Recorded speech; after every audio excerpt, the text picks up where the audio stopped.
High বন্ধুরা, আমি বাঙালি রান্নাবান্না থেকে বলছি। আজকে আমি একটা অফিসে কাজ করি, সেই অফিসে রান্নাবান্না হচ্ছে। 25 জন লোক খাবে, তার জন্য পুরো আমি একা হাতে রান্না করছি।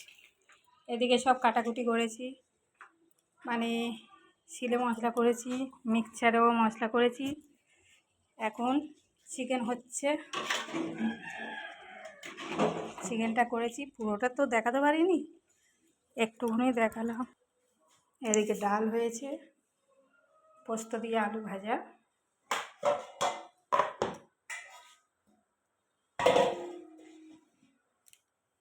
এদিকে চিকেনটা হয়ে গেছে, এবার নামিয়ে নেব। এবার চাটনি আর পাঁপড় ভাজা করলে হয়ে যাবে আমার রান্না। বাই, সবাই ভালো থাকবে।